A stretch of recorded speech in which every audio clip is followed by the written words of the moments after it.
사도행전 28장 27절에서 31절까지의 말씀을 저와 여러분이 교독하도록 하겠습니다. 이 백성들의 마음이 우둔하여져서 그 귀로는 둔하게 듣고 그 눈은 감았으니 이는 눈으로 보고 귀로 듣고 마음으로 깨달아 돌아오면 내가 고쳐줄까 함이라 하였으니 그런즉 하나님의 이 구원의 이방인에게로 보내신 줄 알라. 그들은 그것을 들으리라 하더라. 30절 읽겠습니다. 바울이 온 이태를 자기 셋집에 머물면서 자기에게 오는 사람을 다 영접하고 30절 같이 읽겠습니다. 하나님의 나라를 전파하며 주 예수 그리스도에 관한 모든 것을 담대하게 거침없이 가르치더라. 아멘. 하나님, 우리를 복음의 전달자로 사용하여 주시옵소서. 예수 그리스도의 이름으로 기도드립니다. 아멘. 이제 사도행전이 끝이 납니다. 이제 오늘 끝이 나고 내일부터는 이제 로마서를 들어가려고 합니다. 그래서 오늘 이제 사도행전이 이렇게 끝이 나는데요. 한 1년 넘게 걸렸습니다. 그래서 이제 사도행전이 오늘 어떻게 끝이 나는지 이제 보기를 원합니다. 이제 지난주에 이사야 6장 9절 10절 아직 이제 그 말씀 이제 아직 남아 있는데, 그렇게 해서 보기는 보아도 보지 못하고 듣기는 들어도 듣지 못하고 깨닫지 못하는, 왜냐하면 바울이 이제 자기 집에서 복음을 전하였어요. 아침 저녁까지 이제 오라고 해서. 근데 그들이 어떤 사람들은 믿고 어떤 사람들은 믿지 아니하였기 때문에 그걸 가지고 보기는 보아도 보지 못하고 깨닫지 못한다 이 얘기를 하고 있는 것입니다. 계속해서 말씀 보도록 하기를 원합니다. 27절에 보시면 이 백성들의 마음이 우둔하여져서 그 귀로는 둔하게 듣고 그 눈은 감았으니 이는 눈으로 보고 귀로 듣고 마음으로 깨달아 돌아오면 내가 고쳐줄까 함이라 하였으니, 이 말씀이 이사야 말씀하고 조금 달라요. 이사야 말씀은 6장 9절에서 10절의 말씀은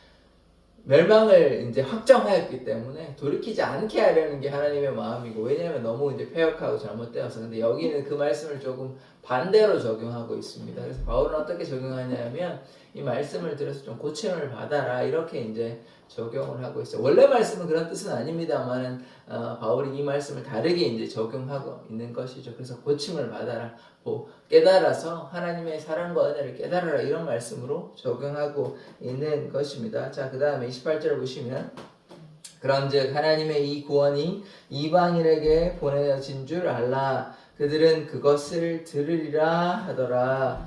이방인에게 보내진 줄, 이제 구원이요, 우리 하나님의 사람뿐만 아니라, 그러니까 하나님께서 택하신 이스라엘 백성뿐만 아니라 사실은 하나님께서 모든 백성들을 다 부르셨다는 것을 기억하셔야 됩니다. 그래서 이방인에게 보내진 줄 알라. 그래서 우리가 이것을 우리에게 적용하면 우리만 구원받아야 되는 것이 아니라 어떤 사람도 구원받아야 됩니까? 세상에 방황하고 있는 사람들에게 복음을 전해야 한다는 것이죠. 그래서 그들이 보고 듣고 깨달아서 주님의 품으로 나올 수 있도록 우리가 평화의 도구로, 복음의 도구로 우리가 쓰임을 받아야 된다는 것이죠. 29절은 없습니다. 1절을 보시면 바울이 온 이태를 자기 셋집에 머물면서 자기에게 오는 사람을 다 영접하고, 이태라면 두 해예요, 두 해. 왜 이렇게 쓰였는지 모르겠습니다. 옛날에 이런 말을 쓰였는지 안 쓰였는지 모르겠는데 두 해입니다. 2년 동안 머물면서, 셋집이라 하면 세를 내고 이제 월세를 내고 이제 산다는 건데, 거기서 머물면서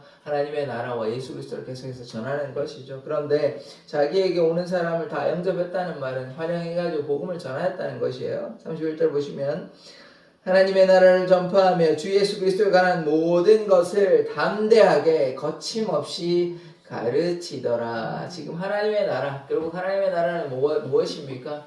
예수로 완성되는 나라입니다. 예수님이 없으면 우리 하나님의 나라 못 가요. 구약 백성은 뭐 어떻게든 가능할 수 있는데 예수님이 안 오셨으니까. 그런데 지금은 예수님이 오셨기 때문에 예수님을 전파할 때 예수 보혈의 피로 우리가 하나님의 나라를 들어갈 수 있는 것 아닙니까? 그래서 그것을 거침없이 담대하게 전파하였다는 것입니다. 참 이게 저한테도 또 여러분한테 도전되는 말씀인 줄 믿는데, 거침없이 이제 누굽니까? 김기도 목사님 지금 미국에서 이제 사역하고 계시는데, 원래는 뭐 집사님이셨는데 신앙도 없다가 이제 아내로부터 이제 권함을 받아가지고 믿음이 생기고 많은 전도를 하시고 이제 미국에서 LA 쪽으로 아마 계신 걸로 알고 있는데, 거기서 많이 이제 사역을 감당하고 있습니다. 거침없이 담대하게 이분은 복음을 소위 말해서 고구마 전도법이라고 해서 거침없이 담대하게 이렇게 복음을 전하는 것입니다. 저도 이게 참 도전을 받는데 저는 어떻게 해야 될까 싶습니다. 이제 대구에 있을 때, 그 부목사로 있을 때 거기서는 이제 담임 목사님 전도에 열정이 대단하셔가지고 그래서 뭐 사실은 길거리 전도가 안 되는 거 알면서도 계속 있어야 하는 거고 전도를 하고 그랬는데 뭐 그렇게 열명했어요. 열명 없었지만 어쨌든 거침없이 담대하게 가서 복음을 전하고 뭐 그런 일이 있었습니다. 그런데 저는 지금은 좀 그러하냐 그러면 제 자신에게 좀 그렇지 않다 이런 생각이 들긴 합니다. 그러니까 상황 현실을 바라보지 않고 좀 거침없이 담대하게 복음을 전해야 되는데 저한테는 좀 숙제이긴 합니다. 어떻게 해야 될까? 어떻게 거침없이 담대하게 복음을 전해야 할까? 근데 뭐 지혜로운 것도 있어야 돼요. 거침없이 담대하기도 좋은데 지혜롭게도 좀 추가해야 됩니다. 그냥 뭐 막무가내 하는 건 또 이제 우리가 조심을 해야 되는 것이 있기 때문에 그래서 지금 지혜롭게 하되 또 거침없이 담대하게 복음을 이렇게 전하는 자 되기를 원합니다. 우리가 아까도 이제 말씀을 드렸지만 이 바울의 사명은 이방인에게 복음을 전하는 것이거든요. 이제 오늘 이제 사도행전을 마무리하는 거니까 좀 정리를 하자면 예수님께서 하늘로 승천하셨잖아요. 부활하신 예수님께서. 그래서 부활하시고 이제 50일 동안 같이 있으시고 그 다음에 성령이 이제 강림하시지 않습니까? 예수님 제자들이 부활하신 예수님 만나고 변화되어서 예수님을 향해서 믿음으로 나아가고 성령과 함께 와서 이미 요한복음에 보면 성령을 받으라 이렇게 해가지고 성령 받아가지고 그때 모여있는 거 2주 전이었나요? 그래서 부활절에 설교를 했던 것 같은데 그래서 이제 모여서 성령을 받으라 해가지고 그들이 부활하신 예수님 만나고 성령의 충만함을 입어서 예수님 전하는 삶 살았잖아요. 그게 사도행전의 기록인 것이에요. 그래서 오순절에 기도했을 때 강력한 성령의 임재가 나타나가지고 그래서 그들이 예루살렘과 온 유대와 사마리아와 땅끝까지 이르러 복음을 전하는 게 그게 사도행전의 기록인 것이에요. 뭐 베드로나 요한이나 그리고 바울도 뭐 12제자는 아니지만 거기 12제자 준하는 사람 아닙니까? 어떤 면에서는 더 뛰어나다고 볼 수 있는데 뭐 인간이 중요한 건 아닙니다. 그런데 이렇게 복음을 전하여서 지금 땅끝까지 이르러 지금 어디까지 왔습니까? 로마까지. 예전에 이제 그 기록에 보면 이제 서바나까지 스페인까지 가려고 했는데 뭐 간지 안 간지 알 수가 없으나 어쨌든 땅끝까지 가서 복음을 전하려고 했고 그래서 도마는 인도까지 왔다 이런 얘기도 있는 것이에요. 그래서 많은 사람들이 12제자들이 복음을 전하고 꼭 기록된 사람들만 아니라 우리가 이미 흩어졌다고 해서 복음을 전하였다. 로마 교회를 누가 세웠겠습니까? 그들이 세운 거예요. 흩어진 사람들. 그러면 이 사도행전 이제 우리가 이 기록들을 보면서 우리는 어떻게 해야 될 겁니까? 이제 28장으로 끝나는데 이제는 우리가 예수의 제자가 돼서 사도행전 29장이 있다면 우리는 29장을 써나가는 사람들이라는 거예요. 우리가 예수의 제자가 되어서 복음을 증거해야 되는 것입니다. 이제는 뭐 이방인의 그게 아니고 우리도 원래 이방인이었으니까 그게 아니고 이제 예수님 믿지 아니하는 사람들이 제천에도 많고 또 나중에 또 기회가 되면 선교도 가게 되고 이렇게 하는 것인데 일단은 우리 주위의 사람들과 또 기회가 되면 열방과 세계 가운데 하나님의 복음을 증거해야 하는 것이죠. 그것이 우리의 사명입니다. 어떻게요? 거침없이 담대하게.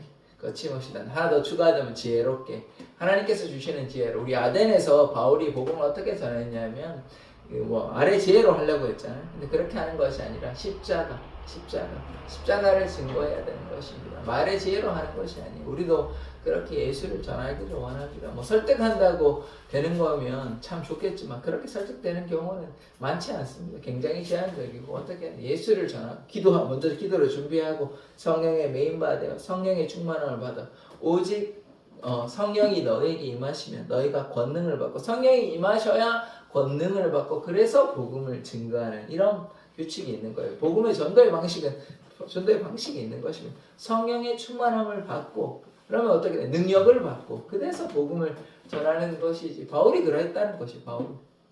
그럼 우리는 어떻게 해야 되겠습니까?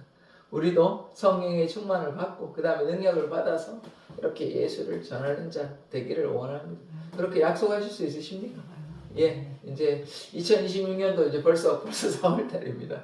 4월 달에 이제 다음 주면 이제 셋째 주 되는데 우리 이렇게 복음을 전하기를 원합니다. 주일날도 제가 말씀을 드렸는데 복음은 물론 뭐 김지사님, 이지사님이 하시고 뭐 목사도 큰 책임을 가지고 있습니다. 저도 참 그 생각하면 이 참 좀 부끄럽기도 한데 어쨌든 복음을 전해야 되는 것입니다. 그래서 목회자뿐만 아니라 온 성도가 함께 그래서 그것을 위해서 이제 우리가 일단 먼저 성령의 충만함을 받아야 되죠. 성령의 충만함을 받고 능력을 받아서 전도하는 거니까 우리가 이제 변화되면 우리에게 이제 생수의 강물이 흘러 넘치는 것 아닙니까?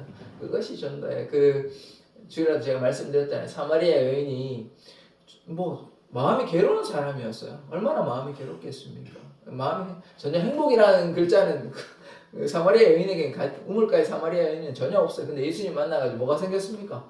행복함이 생긴 거예요. 아, 내가 진짜 기쁘다, 감사하다. 그래서 와보라고 동네 사람들 이게 전도 아닙니까? 그러니까 이렇게 돼야 돼. 그러니까 내 안에 뭐가 있어야 됩니까? 성령의 충만함이 있고 생수의 강물이 흘러 넘치니까 그거를 이제 전할 수 있게 되는 거예요. 우리도 그렇게 되기를 원합니다. 그러면 사랑의 교회도 우리가 기쁘니까 의무감으로 해야 되는 거니까 되는 것이 아니라 명령을 했으니까 우리가 예수님이 제자니까 하는 게 아니라 내 안에 기쁨이 흘러가는 거예요. 그게 전도의 방식이라는 거예요. 그래서 성령의 충만함이 이제 내 안에 기쁨이 넘치는 것 아닙니까? 그래서 바울이 자기 생명을 다 던지고 하잖아요. 그냥 기쁘니까 하나님을 사랑하는 게 자신의 삶의 모든 것이라고 생각하니까 억지로 한 게 아니에요. 그래서 우리가 이렇게 즐겨함으로 사랑함으로 기뻐함으로 그렇게 복음을 전하는 자 되기를 원합니다. 그러면 우리가 어떻게 해야 되냐? 말씀과 기도로 주님 앞에 나아가야 되죠. 하나님을 사랑하는 방식이 뭐가 있냐면 물론 순종이지만 순종하려면 어떻게 해야 되겠습니까? 그냥 순종 우리 순종만 하면 돼. 순종만 하면 돼. 이렇게 하는 것이 아니라 말씀을 가까이 함으로써 하나님의 뜻은 무엇인가? 또 기도함으로써 하나님께 다짐하기도 하고 하나님의 뜻은 무엇인지 헤아리기도 하고 또 하나님께 나의 문제를 내어놓기도 하고 또 하나님의 은혜와 사랑을 기도함으로 깨닫기도 하고 그런 것이 아닙니까? 그럼 우리가 어떻게 됩니까? 순종할 수 있게 되는 것입니다. 그렇게 할 때 하나님의 역사가 우리 가운데 나타날 줄 믿습니다. 이제 사도행전 끝이 났어요. 이제 내일부터 이제 로마서 볼 텐데 우리가 이제 사도행전을 보내면서 우리가 1년 동안 꼼꼼히 한 절 한 절 다 봤습니다. 한 절 한 절 그냥 허투루 보내는 게 없어요. 처음부터 끝까지 다 봤는데요. 이제 말씀을 우리 이제 읽으시잖아요. 집에서도 말씀을 이렇게 사모하시면서 하나님 사랑하시면서 하나님께 가까이 나아가는 자 되기를 원합니다. 그러면 하나님께서 부어주시는 놀라우신 은혜가 있어요. 사도행전에 그 말씀이 여러분의 마음에 이렇게 새겨져 있습니까? 네. 예, 새겨져 있으십니까? 예, 아멘. 예, 말씀이 우리 안에 새겨져서 우리 보았잖아요. 주일날. 새 언약이 이제 언약을 갱신해서 새 언약이 됐는데 말씀이 우리 안에 어떻게 해야 됩니까? 새겨져야 돼요. 말씀이 기록돼야 되는 것입니다. 말씀이 그냥 들어왔는데 나가버리면 안 되는 거예요. 이쪽으로 들어왔다가 이렇게 세면 안 되고 말씀이 우리 안에 새겨져야 되는 거예요. 새겨져야 이 말씀이 이제 우러나는 거예요. 그게 생명이 되고 성령의 역사가 그렇게 나타나는 것 아닙니까? 그래서 집에서 이제 말씀 읽고 계시죠? 어제도 말씀 읽으셨죠? 예, 매일 적어도 한 장 읽으시고 적어도 뭐 그렇게 하기 싫다 그러면 한 장에 몰아서 뭐 다 읽으셔야 됩니다. 그렇게 하셔야 됩니다. 뭐 그건 뭐 자유입니다. 어쨌든 1년에 한도 가시든 한도 가시는 게 목표니까요. 한도 가시는 게 목표니까 그렇게 다 하십시오. 그러면 하나님의 역사가 반드시 사랑의 교회에 나타날 줄 믿습니다. 예, 기도하겠습니다. 하나님, 우리가 평화의 도구로 복음의 도구로 주님께서 우리를 사용하여 주심을 믿습니다. 주님, 바울이 베드로가 예수의 제자들이 하나님의 그 사랑과 은혜를 열방과 세계 가운데 전하였던 것처럼 우리도 하나님의 말씀에 순종하여 제천에 하나님을 믿지 아니하는 수많은 영혼들이 있는데 그들에게 하나님의 사랑을 증거하는 자 되기를 원하오니 우리를 사용하여 주시옵소서. 성령의 충만함을 받아 권능을 받아 예수의 증인 되기를 원하오니 우리를 사용하여 주시옵소서. 감사드리며 예수 그리스도의 이름으로 기도드립니다. 아멘.